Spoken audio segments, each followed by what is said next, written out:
Dr. Steinberg Henry, and to share with me the honor of having him as my guest tonight on this week's episode. Welcome, my brother. Thank you very much, my friend, and thanks for all that you've done. Yeah. So yeah, you haven't been on for a little while, but I haven't been since as you said, since. yeah, yeah. So, So, so, so congratulations are in order. thank you very much. Thank you very much. You remember that statistics assignment? Yes, I remember the statistics assignment. We tried. We tried our best. But if that gives me a very small fingertip in your journey towards your great achievement, it's an honor. Yes, And yes. you deserve it, man. I More. remembered. Mhm. I remembered calling Dennis Joseph. It's a good friend of mine, Dennis Joseph, and I said, Dennis, I defended that PhD. In his brilliance, he answered, "Thanks for making me part of this." I share that sentiment. Yes, Yeah. because he had known me since I was 22 when I entered radio. But right now, Stan, you look like you're just about 30, 31, 32, so it's not that long ago, Well, right? thank God I'm scoring, man. That's right. That's right. We have to give thanks for that. Scoring, yes, yes. We go on our culture sometimes. You know, age is revered. In our adopted culture, Yeah, youth is maybe a little bit overrated. overrated. Yeah, yeah, yeah. But it's Yeah. good. It is a pleasure to be. I haven't been. I thought about you, and I thought, what is he going to think? Because remember, we did Calypso Drift. We did Calypso Drift and Water, Right?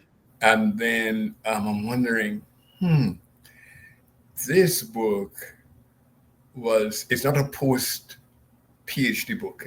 I wrote it before, but I just edited it during this period. I haven't written, well, I have written, but I haven't published anything yet since my PhD. But that I can assure you will be coming soon. um, but I thought, I wonder what Anthony was going to think. When I spoke with Sam said, Stein, this is a different kind of book. I say, yeah, I said light,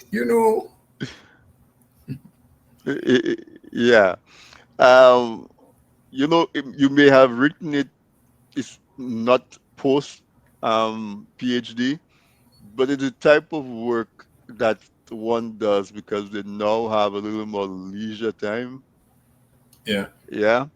And so you search a different part of your soul and you share that part, because you've sort of gotten to that flowing spring where you can sit down and cool your feet for a minute Hmm. and reflect on the more nostalgic, parts of life. Good evening to you, my good friend, Catherine Helena Dorset, as well as Novelist. Novelist is on with us as well. Catherine has been trying to get a book out of me. She said, there's a book in me somewhere, and she's been trying to help me give birth to it. She's the most patient midwife I know. Yeah, when you've written it, send it to me. I'll edit it.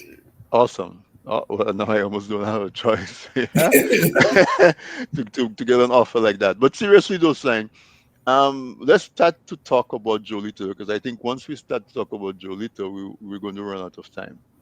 So let's jump right in, and I'm going to give you the privilege to introduce to the audience Jolita.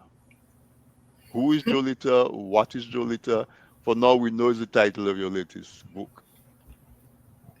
Jolita is an intelligent woman who, as the book says, she's 26, and the person she communicates with is named Stein, and he is 60, and she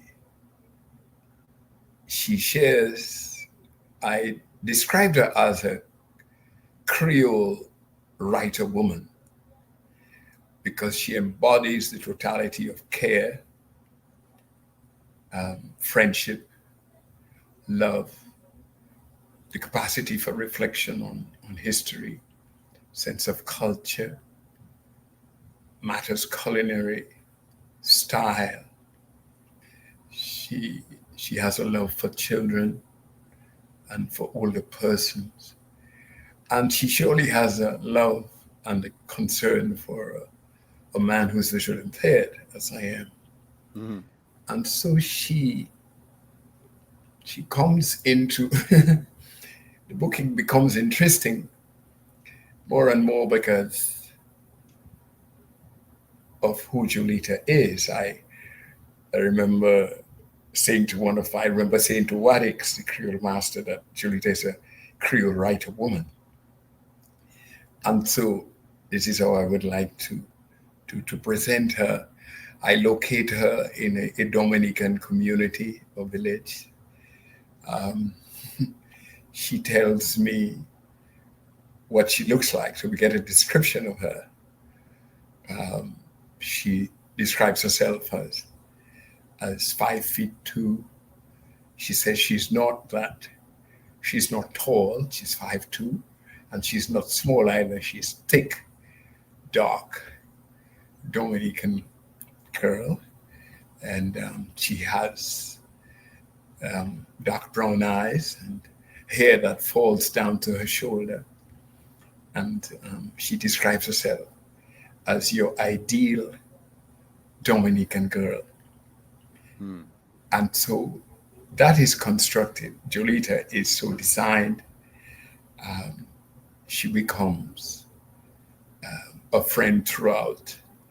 And it's a very strange writing because it juxtaposes the reality of my existence and my visual concern, because as you've read, Jolita expresses a great concern about my sight. And at the same time, Jolita is probably not known because she's inscribed in a text. And does she really exist? Is it the writer's configuration or construction? Is it a real person? So, what I found out, having said this, persons are calling me to tell me, well, a number of persons are attracted to the book because it presents a young woman sharing what seems to be a relationship with an older man. And that is becoming so fashionable these days that a number of women are finding the work interesting to read. A number of guys are pulling it on the side because it has many layers, many layers, because the person who she writes to is Stein, and Stein has a wife and children. Mm-hmm. And she has a son and a boyfriend. You see, but writing has a certain sensuality about it. Right. As the text unfolds, it becomes friendlier and friendlier. And because of the mutual respect that the two people share for each other, the text is not allowed to slip into anything like undressing, but it remains very passionate and emotional throughout. And so, and Jolita sustains that and sometimes encourages that because she likes it too. And I'm encouraged because I'm thrilled to write it. So it's one of the layers. Does Jolita really exist? Is it a construction of Steinberg Henry's brain or his Right. imagination? Right. Is it? So those are the questions that began to emerge from persons who read Jolita. And there were persons who thought that I had, should I say, fractured social norms because I'm supposed to be married if Stein is the true representative, and I shouldn't be writing this to a young woman, I should maintain a certain Decorum. decorum is the best. Oh my God. And I shouldn't be doing this. But as I said before, one of the things I appreciate about the Mighty Sparrow, and I'm an artist first, writer, artist. Good evening to Ra. One of the things I enjoyed about the Mighty Sparrow as a Caribbean icon of, tremendous, capacity and ability is that he wrote Capitalism Gone Mad. Mm-hmm. He wrote Slave. He wrote, those Man Will Survive. And yet he still wrote Saltfish Stew is the one I like. Right. Gin and Gina. Gina, Dinah, I mean. Rosita, Yeah, and Rosita. Clementina. Mm-hmm. So I think what the artist, I was even listening a bit to Exile One, and I was listening to the song Réfléchis, Mm-hmm. Mm-hmm. and as if I heard Gordon Henderson say, Réfléchis avant couper. And in a Dominican context, yeah. In a sense, an artist, Mm-hmm. it's something I've always wanted to do. And I am drawn in the context of nasty business and buyo. I find, how do I balance this with a bit of erotica and philosophy, but not drop it into sexuality? Mm-hmm. Mm-hmm. And at the same time, write something that is sassy and nice to keep the reader thrilled and a bit turned on, and at the same time tell them that there's a philosophical outlook to all of this. It's literary, it's beautiful, because towards the end there's a lot of reiteration and a bringing back of the text and reflection on the text, and there's an epilogue to the text and so on. So that is the kind of stuff that I try to do with this. I call it a fascinating summer read. Actually, I'm supposed to be having some adverts running in Dominica for Jolita as a summer read and asking people to buy it on Amazon as a Kindle, which is a simple thing, but they are all forms. There's a paperback and there's the hardcover. But the book itself the actual copy is beautiful in design. The cover is lovely. It presents two persons sitting down face to face on a bench, sort of writing. Each have something to write. It was in part designed by my Dominican friend Nadine Edmond. She lives in Arkansas.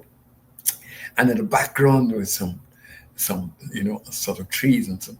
So it's beautiful. And in the interior, we have all they are letters.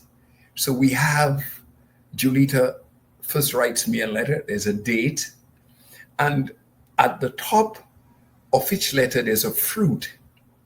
There's a lovely fruit, and then and that adds a certain color to the text inside. Mm-hmm. And there's the name of the person who writes. So if it's Jolita, it's Jolita. If it's Stein, it's Stein. And there's the date of the letter. Right. So each letter, there are days you notice that there are days when the letter there are 2 or 3 communications in the day because things are getting tight. But you can see the rapidity, and sometimes you can see the great delay towards the end, as the communication lessens between Jolita in Dominica and Stein in Georgia, as the communication lessons. So it was very thrilling to have done this. Yeah. So I mean, it's a work of genius, and it's work that can be done only by a genius. And why do I say that? Is because it pushes so many buttons, on so many levels. Yes, it Which does. which 50? How old is Stein in the Stein character in the book? 60. 60. Which Yeah. 60-year-old, academic man, professional man, is not fascinated by having a communication with a 27-year-old young lady that is fully engaged? Well, she's above the age of consent. Right. No, but I mean, it, it hackens you back. It sort of anchors you back to your youth. So Yes, there's it that, does. and it doesn't even mean that it's an erotic or sexual Mm-mm. relationship. It's just that you a 60-year-old man having a 27-year-old female pay attention to him in whatever form or format and genuinely engage and sustained over a period of time. I can see that having appeal in and of itself. Yeah.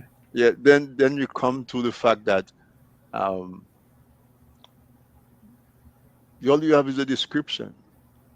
So in the age of AI, every reader can engage AI and say, "Hey, can you show me what Jolita looks like? She's 5'2", she's Dominican, she's dark skinned, she's thick, whatever, whatever," and see what AI. So every reader can make their own avatar of Jolita, right? Yes. Um, it also sort of provides that kind of a from Jolita's point of view, a father figure, Yes. that maybe her individual father may not have has been intellectual. Maybe he might have been more of a hands-on person or a different type of professional, but there she is, obviously someone who is a mental person, a thinking person, interacting with a father figure that has those traits. So Yeah. I can see a young lady leaning in on that, and we And can go. Go yeah. ahead, Stan. Go ahead. And on August, if you look at the August 13th, I remember this particular letter of August 13, 2015, because and I picked it out, and probably it's the only one I'll remember, although I have Jolita somewhere in the back of my screen here. But I have it on Kindle, so the let. August 13th letter of 2015, where she Mhm. says, "I'm sorry I took so long to respond. I was confused. I didn't know what to say. I have never opened myself to someone like I do to you." That is one of the things, and that was in early o'clock in the communication. Right. And I there's so many things, because as I said as I wrote in the text, it's a pleasure. Somebody says, "Stein, is this fiction?" It's a So Stan, stick a pin there, right? What went through my mind is that everybody who reads this book would like to have a conversation with the author and have the author answer those questions. But I think the fascination with the book and the continued experience of the book is not to have those questions answered and to have the reader attempt to answer those questions themselves. And maybe on the second read, is the answer the same as you had the first time you read it? wow. And to decide, well, is this all from Stein's head? Does Jolita really exist? Is there really a girl in Dominica called Jolita? I don't think there's anybody who has met someone in Dominica called Jolita. Yeah. And so I think that, oh, and how does Stein um, get the confidence to publish that book his wife doesn't read? You know, Yes. and all of those questions I think Yes. contribute towards the work of art. So it's like somebody looking at the Mona Lisa and having all kind of questions of the Mona Lisa, but the artist is no longer alive for you to ask those Yes. questions. So you have to Yes. come up with your answers yourself. And Yes. maybe people have to write essays about what they think the smile means or the look means, or what, that somebody can write an essay. Okay, I think that Jolita exists because here is why, you see evidence I present to say, hey. And somebody says, no, no, no, no, no. This must be from the author's imagination because so and so and so. I mean, I could see a whole. I mean, Um, nice. A lot of things appeared, but it's interesting that you say that, because it is so real. yeah. The emotions, I was told,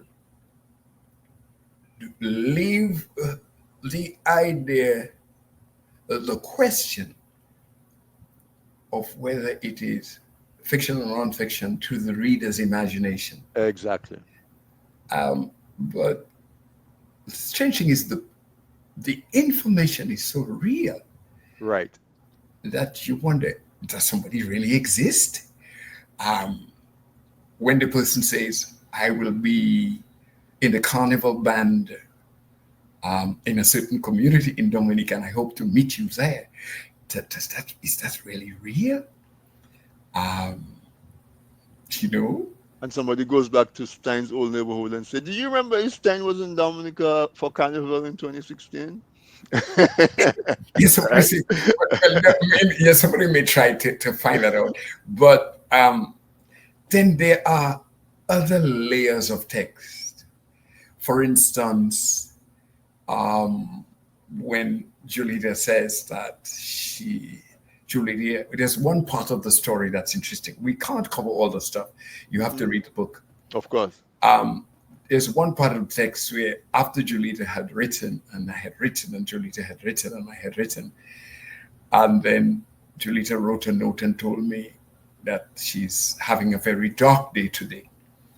And I said, what has caused you to be so dark, my dear? And she said, the one I loved, I think he's seeing another woman.